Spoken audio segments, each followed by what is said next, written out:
kick it off. Thing. This is our number 2 video. This is our number 2 video. It depends who is chair today. Version 2, number 2. Awesome. We're in Calgary. All of us flew out here. Yeah. That's something maybe the guys don't know, hey? Yeah. I'm in Toronto. Toronto as well. Vancouver. So this Langley. is the Quick first and easy time. for me to get here. It was good. Wow, is Maybe that not so something? much for you guys in the storm. No, it was not enjoyable for the last week in Toronto at all, but got out here and I get plus temperatures in Calgary, which is nice. Yeah, so this is the first time actually the WestJet's MEC has, all three have not been in Alberta. Yeah. So that's new. Though most of our committees, I guess most of our committee members actually are in Calgary, but we have committee members all over the country as well. We do, from coast to coast. 154, I think was the last count. Hey? Yeah, that is correct. It's fluctuated a little bit above, below. As we went through the merger, we had the merger committee as we ramped up. Towards the late end of negotiations, the SPSC team grew larger, and I think that's just normal nature and course of business. Spectacular. This is our version 2 of the podcast video filmed on the 28th. January? Oh, you're going to have to maybe edit that one out. What is the date? 28th of January. 28th of January. 2026. Okay, yep. So yeah, this is filmed on the 28th of January as we do this, and we're going to make this a regular occurrence, coming back to Calgary and doing videos all over the country with various SMEs. I just wanted to bring up one thing right off the bat. I'm just really quite happy that the company has reversed their decision on 180 LOPA and reconfiguring on those planes. As we've heard from the company, they're going to still be receiving new aircraft with that configuration for a while yet with their plans, though hopefully they're able to get them reconfigured back to the 174s as they bring on the new planes and the ones that have already been reconfigured. I'd like to just say that various frontline employees and the pilot group, hopefully that the company will be listening to the pilots more and flight attendants and all the frontline people going forward on some of this stuff, so we could potentially avoid some of these fairly large mistakes going forward. Yeah. You had some stuff to bring up, Bart. I do. So we've got a couple of darts on different hotels. I've also identified some of the issues we've got actually aren't grievances. They're heading over to occupational health and safety. So some of the issues we're dealing with on hotels right now, Punta Cana, I think there is some new information on Cuba. Is going to probably head over to occupational health and safety, which also has some changes. We've got a couple of new members that will be joining occupational health and safety. We put a request out for volunteers. So I think if more people wanted to volunteer onto a committee, by all means, put your name forward. Wherever you think you might fit best, please apply in the volunteer portal. Volunteer portal is wja.alpa.org. There's the button right for it. And then later on today, I've got a quick conversation with Grievance and Jeff Roberts. We'll be actioning one of the findings we found and getting him the support that he needs. Spectacular. Vignesh, you want to talk about the new website that's just been launched? Yeah, as of Jan 1st, the WestJet MEC website has changed. The same website, same link, a better interface, and overall a better experience. A big thanks to the man behind the camera, Adam Priest and Rob McNeil from the IT committee, for helping us transition from the old website into the new website. As we understand, with any new change, there could be things that may not look right. If you come across any of that, please send a dart to the communications committee or the IT committee, and we are happy to action it. That's the new website. Spectacular. One thing that when we started, myself and Barrett, a couple weeks ago, it was brought to our attention that the Negots Committee was looking for a change. They had a basically just the wrong fit, and we were given a mandate for change with that committee from the LEC reps. So just something we'd point out there, that we have many of our volunteers within our structure that are voted in, and many that don't need to be voted in by the LEC status reps. For the Negots committee members, all 4 require a vote to be brought in and out, any changes within that committee. So that was actioned in the past couple weeks here, and then that's why our last COM had a volunteer request for if anybody's interested in any volunteer positions with the Negots Committee, along with, of course, video editing, audio editing, benefits, comms members, and such. So just thought I'd kind of mention that little piece. One other little thing I was going to get at, as most pilots have seen, we have published our first flight deck feedback survey. It's not a negotiation survey. It's just kind of hey, how's things going with the pilot group? So every pilot at WestJet should have a link that they received last week with the survey to do the survey. And so if anybody doesn't have that link, it may be in the spam folder, so just make sure you kind of have it or reach out to your LAC rep. And then we're going to get that completed in the next few days and then circle back with hopefully some really good information. Yeah. That actually completes another week for another couple of days for us in the Calgary office. Productive week.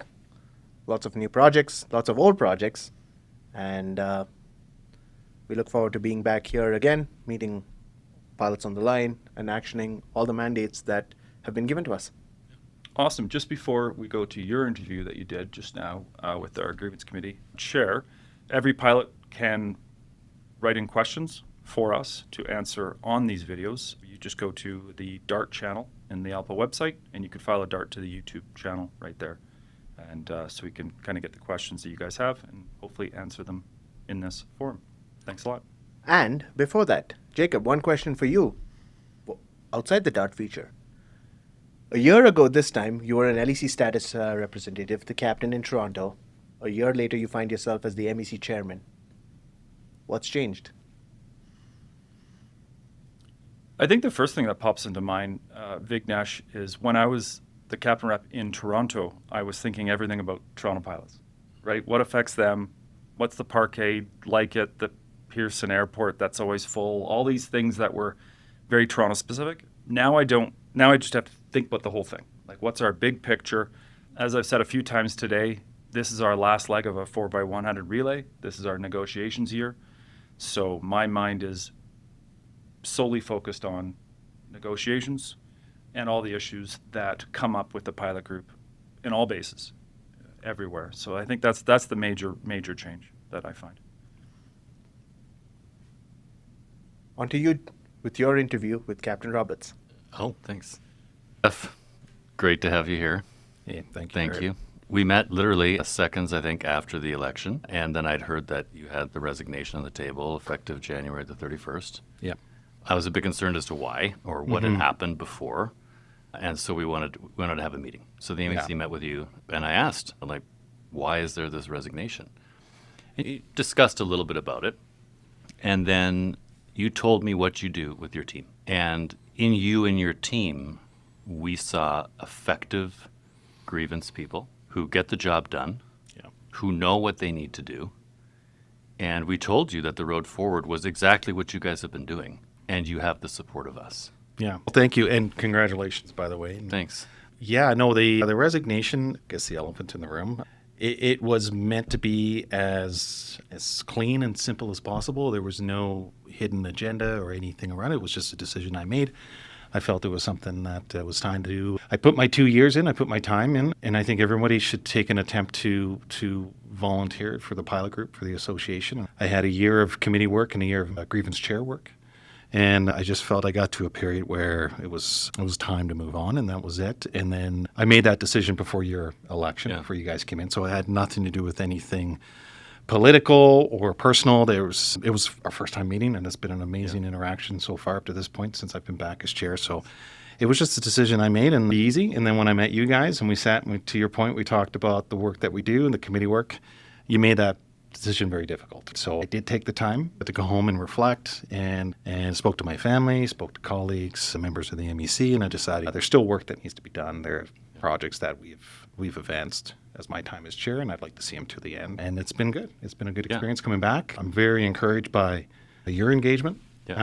What you bring to the table. That's been impressive, and I think the WestJet pilots should be satisfied with the decision that was made by the LEC reps to put you in that role as vice chair. So yeah, I'm looking forward to working with you. It's going to be beautiful. Me too. I know we've met a number of times over the past, I guess, week and a half, 2 weeks. Today we just spent 5 hours discussing the hot topics, talking grievance, which are good, and I think we have identified where the issue is, and it's definitely not with your committee, and we're going to action that immediately. Do you know what the issue is? Can you tell me? I think. Can we say? I'd love you to tell me. I think there is support required for your committee Yep. that needs to be professional, and they need to be able to execute, and we're not looking for garbage deals. And I would like to see the money that we pay to ALPA National be effective, and if that can't happen, then we need to find people who can. And we're going to action that immediately, because some of the cases that we've got on the docket are super important, Yeah. and we are all in agreement Yeah. that we don't want some garbage deal. And we're prepared to make sure that Yeah, they're all important. There's a long list. I know we put this communications out to the pilots a lot. We let them know where they can get information. It's challenging for Grievance to put out a standalone comms about grievances because they're chapter books, basically, right? If you're going to put out a standalone comm about a Sunwing length of service dispute, it's probably difficult as it is to get pilots to the fast reads. So we have the website, is it wja.alpa.org/grievance, where pilots can go in, and it's a one-stop shop. You can go in there and click on the link of the grievance you're interested in, and it'll give you all the information. The Canada Labour Code headset grievance being one of them. And it also gives the pilots an opportunity to see how much work, the sheer volume that's a that lot. is happening right now. There are large policy grievances. Inside those policy grievances are a lot of individuals that have grieved that. So we kind of ball that all up into one. And then because of that sheer volume, we are volunteers. We're pilots. And we come in and we tend to get pulled into more than just pilots volunteering to advance a grievance. We almost become paralegals. We become ALPA administrative staff in a way, and that's a challenge, right? So having more resources available to us would definitely benefit definitely needed. the association. It's needed for sure, yeah. One thing I wanted to touch on is what is a grievance? Because we did go through 323, I think there was, and we want the group to focus on what is a grievance. Yeah.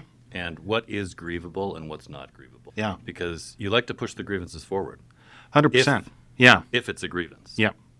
Absolutely. Yeah, no, and so it's a common expression I make. The Grievance Committee, we're prepared to come off the top rope when required, but sometimes it's just there's nothing to come off the top rope over. Yeah. So we have to take the time to analyze what is being grieved.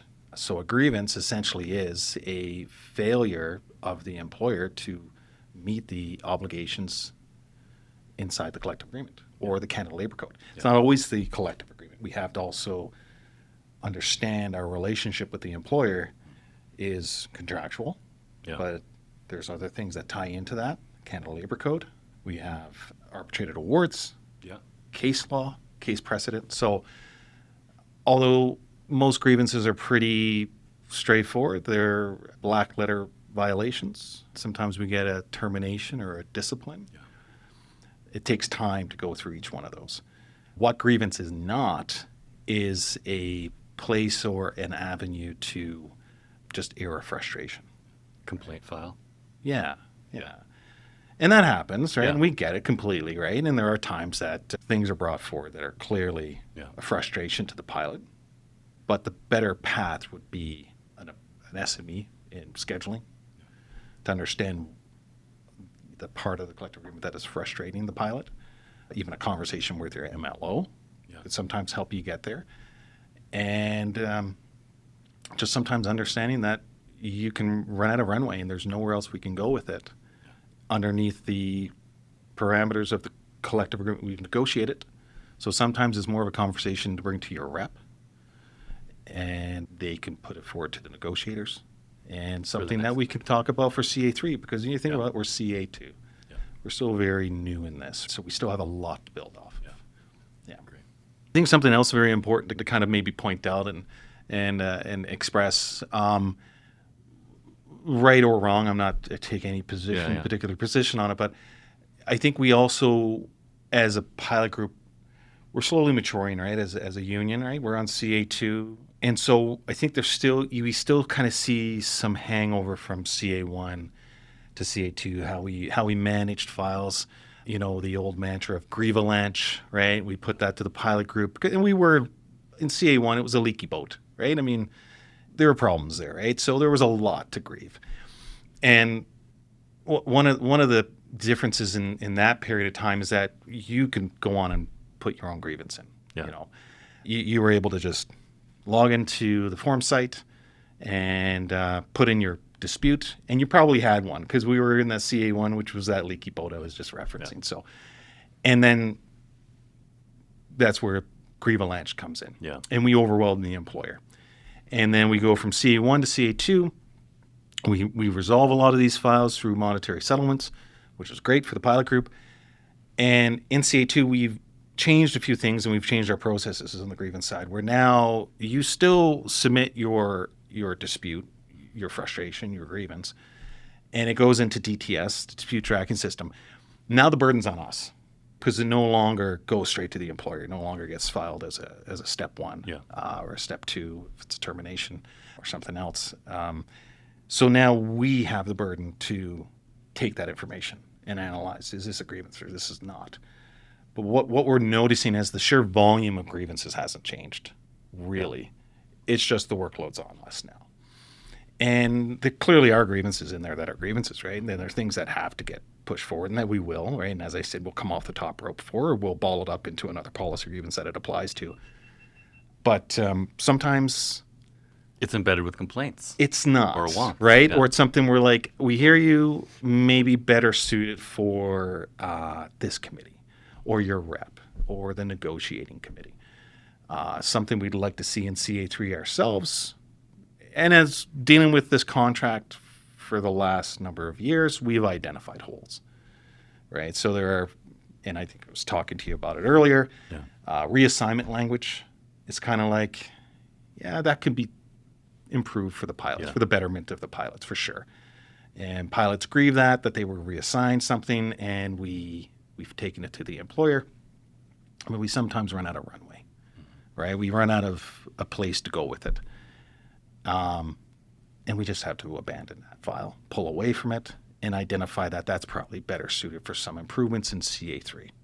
Agreed. Something for the bargaining committee. But I think the ultimate message in this would be taking the ownership of your dispute, taking the ownership of your grievance. Everyone should take responsibility for their own and go, I have a problem here. I've identified it, and go through the process in Section 34, exhaust that with your MLO, right to the end, maybe even tandem to that, pull in the committee that it applies to, scheduling, get some insight on their side, and make a determination that if you have scheduling kind of agreeing with the MLO on it, you probably don't have a grievance. Yeah. You have a frustration that needs to be amended for CA3.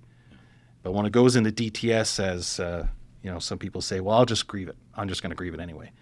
Then you have to consider the bandwidth that the grievance committee has, right? But, And I guess the other thing is, when you finish a grievance and it's sorted one way or another, and you guys send each member sort of your decision, they should respect that, because I've seen the process. All of us have seen the process that you go through, and it's very in-depth.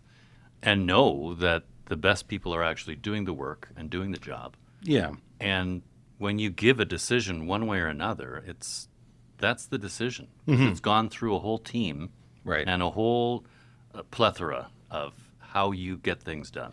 Yeah, so there's process. process. Yeah, and I don't want anyone to think that we're above criticism. We're not, right? We're very humble in the committee, and we understand we'll sometimes misidentify it, and we're willing to have that conversation and that put back on us as a committee and be challenged.